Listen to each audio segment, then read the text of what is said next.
আজকে আম্মার বিয়ে। সকাল থেকে সবাই ব্যস্ত, নানা নানি খালা সবাই যার যার মতো কাজ নিয়ে ছুটোছুটি করছে। চারপাশের এই আনন্দের ভিড়ে আমার আম্মাও অনেক খুশি, তার মুখের হাসির শেষ নেই। আমি বারান্দার এক কোণে কাঠের একটা পুরনো টুলে চুপচাপ বসে ভাবছি, আম্মা যদি আমাকে ছেড়ে আবার বিয়ে করে অন্য কোথাও চলেই যাবে, তবে আমাকে আদালতে সবার সামনে অত কান্নাকাটি করে বাবার কাছ থেকে নিয়ে আসলো কেন? আমার মতো 12 বছরের ছোট একটা ছেলের মাথায় এই অঙ্ক কোনোভাবেই মেলে না। সকাল 11টা বেজে গেছে, রোদের তাপ বাড়ছে। হঠাৎ আমার এক খালা পাশ দিয়ে যাওয়ার সময় একটু দাঁড়িয়ে মুখটা নিচু করে বলল, এই শাহেদ, সকালে কিছু খাসনি নাকি? মুখটা এমন শুকনো লাগছে কেন? আমি কোনো উত্তর দিলাম না, নিচের দিকে তাকিয়ে চুপ করে রইলাম। সকাল থেকে আম্মা অন্তত 10 বার এই বারান্দার সামনে দিয়ে শাড়ি গুছতে গুছতে যাওয়া আসা করেছে। নতুন গয়না পরা হাতে কত কি সামলাচ্ছে, কিন্তু একবারও আমার দিকে ফিরে তাকালো না। একবারও জিজ্ঞেস করলো না, শাহেদ খেয়েছিস? আমি কার কাছে গিয়ে খাবারের কথা বলবো? যার উপর ভরসা করার কথা, সেই আম্মাই যখন কিছু জিজ্ঞেস করছে না, তখন অন্যদের কথা তো বাদই দিলাম। নানির উপর অবশ্য রাগ নেই, নানি আজ কাজ নিয়ে অস্থির না থাকলে নির্ঘাত এসে ভাত দিত, সেটা আমি জানি। গলার ভেতরটা কেমন যেন আটকে আসছে। আম্মার উপর ভিড় করে আসা অভিমানে চোখের কোণ দুটো ভিজে উঠল। আম্মা যদি এভাবে আমাকে পর করে দেবে, তবে কেন সেদিন অত নাটক করে আব্বার কাছ থেকে আমাকে আলাদা করলো? যেদিন জজ সাহেব রায় দিলেন যে আমি আম্মার কাছেই থাকবো, আদালত কক্ষের সেই দিনটার কথা আমার খুব পরিষ্কার মনে আছে। রায় শোনার পর আব্বা হাঁটু গেড়ে মেঝেতেই বসে পড়েছিল। তারপর আমাকে শক্ত করে জড়িয়ে ধরে কি কান্না! আব্বার বুকের ধকধক শব্দ আর চোখের পানিতে আমার শার্টের কাঁধ ভিজে গিয়েছিল। গাড়িতে ওঠার আগে আব্বা আমার পকেটে জোর করে বেশ কিছু টাকা গুঁজে দিয়ে বলেছিল, যখন যা মন চাবে কিনে খাইও বাবা, আমি তোমাকে আমার কাছে রাখতে পারলাম না। কথাগুলো যত মনে পড়ছে, বুকের তরল কষ্টটা চোখের পানি হয়ে গাল বেয়ে গড়িয়ে পড়ছে। গত 1 বছর ধরে আমি আব্বাকে ছাড়া এই বাড়িতে আছি। আজ এই মুহূর্তে বারান্দায় বসে আমি মনে মনে একটা শক্ত সিদ্ধান্ত নিলাম, যে করেই হোক আজ এই হট্টগোলের সুযোগে এই বাড়ি থেকে পালিয়ে আমি সোজা আব্বার কাছে চলে যাব। উঠানের দিকে তাকাতেই দেখি বরপক্ষের লোকজনের জন্য ডেকোরেটরের লোক দুটো বড় খাসি কাটতে বসেছে। সেখানে নানা দাঁড়িয়ে তদারকি করছেন। কেউ একজন চিৎকার করে ডেকোরেশনের লোককে ট্রের গ্লাসগুলো ধুতে বলছে। পুরো বাড়ি যেন এক উৎসবের মেলায় পরিণত হয়েছে। শুধু এই মেলায় আমার কোনো জায়গা নেই। পা ধুয়ে ঘরে ঢোকার পথে আম্মার মুখোমুখি হয়ে গেলাম। লাল সুতোর কাজ করা ভারী একটা শাড়ি পরেছে আম্মা, হাতে লাল রেশমি চুড়ি। পার্লার থেকে আসা একজন মেয়ে আম্মার চুল বেঁধে দিচ্ছে। আমাকে সামনে দাঁড়িয়ে থাকতে দেখে আম্মা একটু থমকে দাঁড়ালো, কিন্তু তার চোখে সে আগের মতো আদর বা উদ্বেগ কিছুই দেখতে পেলাম না। বরঞ্চ সেখানে ছিল এক ধরনের তাড়া। তিনি বললেন, শাহেদ, এখানে দাঁড়িয়ে আছিস কেন? ঘরের ভেতর গিয়ে বস, আর শোন, নতুন জামাটা পরে নে। একটু পর লোকজন চলে আসবে, ঘর থেকে বেশি বের হবি না, আর তোর নতুন আব্বাও আসবে। এক নিঃশ্বাসে কথাগুলো বলে আম্মা আয়নার দিকে ঘুরে গেল। নতুন আব্বা শব্দ দুটো আমার কানে হাতুড়ির মতো গিয়ে লাগলো। আমার আব্বা তো একজনই, যে আব্বা প্রতিদিন আমাকে বাজারে নিয়ে যেত, যে আব্বা নিজে না খেয়ে আমাকে খাইয়ে দিত। আর সেই জায়গায় আম্মা অন্য একজনকে আমার ঘাড়ে বসিয়ে দিতে চাইছে। আমি নিজের ছোট ঘরে ফিরে এলাম। একটা পুরনো ট্রাঙ্কের উপর রাখা আম্মার কিনে দেওয়া নতুন শার্ট প্যান্ট, আমি সেগুলোর দিকে তাকালামও না। কোণে পরে থাকা আমার স্কুলের পুরনো পিঠের ব্যাগটা টেনে নিলাম। ব্যাগটা খুলে ভেতরে দুটো ধোয়া গেঞ্জি, একটা প্যান্ট আর আব্বার দেওয়া সেই জমানো টাকাগুলোর মধ্য থেকে 300 টাকা ঢুকিয়ে নিলাম।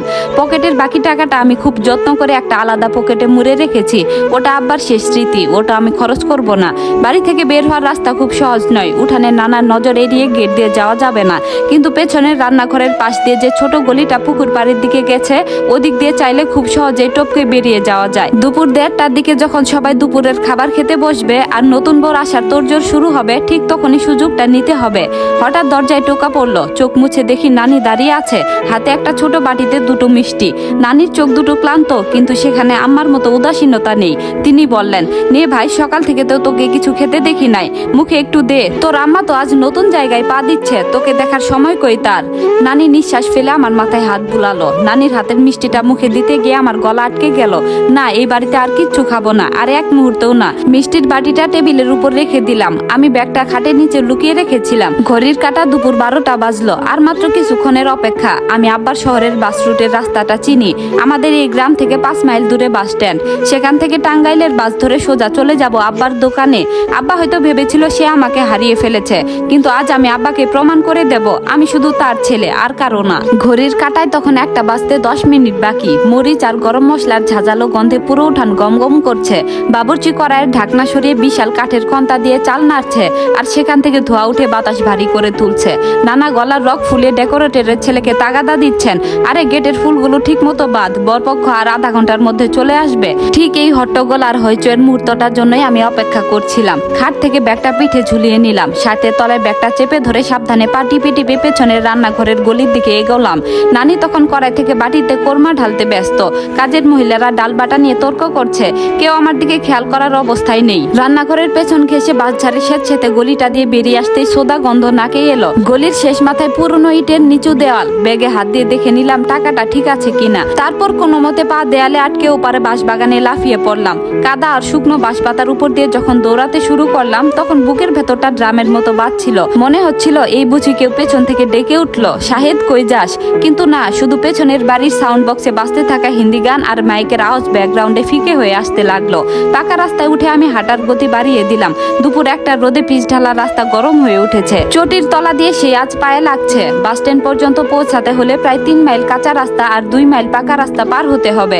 ভ্যান বা রিক্সায় উঠলে চেনা কেউ দেখে ফেলতে পারে, তাই হাঁটাহাঁটি ছাড়া গতি নেই। রাস্তার দুই পাশের ধান ক্ষেত বাতাসের তোরে দুলছে। মাথার উপর প্রখর রোদ, তৃষ্ণায় বুক ফেটে যাওয়ার জোগাড়। রাস্তায় 2-1 গ্রামের পরিচিত মুখ দেখা গেল। আমি মুখ নিচু করে গামছা দিয়ে মাথা ঢেকে হাঁটার ধরন বদলে ফেললাম। 12 বছরের একটা ছেলে পিঠে ব্যাগ নিয়ে একা একা এই রোদে কই যাচ্ছে, এই প্রশ্ন যাতে কেউ তুলতে না পারে। ঘন্টা খানেক একটানা হাঁটার পর যখন পাকা রাস্তার শেষ মাথায় বাস স্ট্যান্ডে পৌঁছালাম তখন আমার পরনের গেঞ্জি ঘেমে পিঠের সঙ্গে সেটে গেছে। ধুলো আর বাতাসের কালো ধোঁয়ায় চোখ জ্বলছে। লোকজনের হাক ডাক, চায়ের দোকানের খটখট শব্দ আর লোকাল বাসের কন্ডাক্টরদের চিল্লা চিল্লি, টাঙ্গাইল টাঙ্গাইল, এই সরেন, সরাসরি টাঙ্গাইল। আমি পকেটে হাত দিয়ে সেই 300 টাকার নোটটা শক্ত করে ধরলাম। গায়ে নতুন জামা নেই, পায়ে ধুলোবালি মাখা পুরনো স্যান্ডেল, কিন্তু বুক জোরে একটা অদ্ভুত জেদ। আমার রাজকীয় বিয়ের প্যান্ডেল, মাংসের ঘ্রাণ কিংবা মায়ের লাল শাড়ি কোনো কিছুই আমাকে আর বাঁধতে পারবে না। লোকাল বাসটার মাঝারি শাড়ির একটা ছিটে জানালার পাশে গিয়ে বসলাম। কন্ডাক্টর এসে বলল, কোথায় যাবি? আমি বুক চিতিয়ে শক্ত গলায় বললাম, টাঙ্গাইল, ভাড়া কত? কন্ডাক্টর আমার ছোট চেহারার দিকে একটু অন্যভাবে তাকালো আর বলল, 50 টাকা দে। আমি পকেট থেকে নোটটা বের করে দিলাম। হাতে বাকি টাকা আর টিকিট পেয়ে জানালার বাইরে তাকালাম। গাড়ি স্টার্ট দিতে পুরো বাস একটা ঝাঁকুনি দিল। সাইড মিররে দেখলাম গ্রামের সীমানা পার হয়ে ধীরে ধীরে বাসটি বড় রাস্তায় উঠে যাচ্ছে। মনে মনে ভাবলাম, আম্মা হয়তো এতক্ষণে টের পেয়েছে আমি ঘরে নেই, কিংবা হয়তো এখনো টের পায়নি। বর আসার সাজগোজ নিয়ে হয়তো সে পার্লারের মেয়ের সাথে ব্যস্ত। আমি না খেলে যার কিছু যায় আসে না। আমি বাড়ি থেকে হারালে কি তার নতুন সংসার আটকে থাকবে? নিশ্চয় না। গাড়ির জানালার বাতাসে সে গা জুড়িয়ে দিচ্ছিল, কিন্তু মাথার ভেতর ঘুরে ফিরে আসছিল আবার সেই শেষ কান্নাটা। 1 বছর আগের কথা। আদালতের বারান্দায় কাঠের বেঞ্চে বসেছিলাম আমি। মা আর বাবা দুই দিকে দুটো আলাদা টেবিলে উকিলদের সাথে কথা বলছিল। মা জজ সাহেবের সামনে গিয়ে হাউমাউ করে কেঁদে উঠে বলেছিল, ছেলে আমার কলিজার টুকরা, ওকে ছাড়া আমি বাঁচবো না। ওর বাবা মদ জোয়া খেলে সংসার ছাড়খাড় করেছে। আমার ছেলেকে ওর হাতে দিলে ওর ভবিষ্যৎ নষ্ট হয়ে যাবে। আমি তখন ছোট হলেও বুঝতাম, আব্বা সিগারেট খেত ঠিকই, কিন্তু কোনোদিন মদ ছুঁয়েও দেখেনি। আর জোয়া, আব্বা সারাদিন বাজারের ইলেকট্রনিক্সের দোকানে বসে ঘাম ঝুড়ে রেডিও টিভি মেরামত করত, কিন্তু কোর্টের লড়াইয়ে মায়ের পক্ষে উকিলের চাটুকারিতার কাছে আব্বার সাধারণ সত্যগুলো হেরে গিয়েছিল।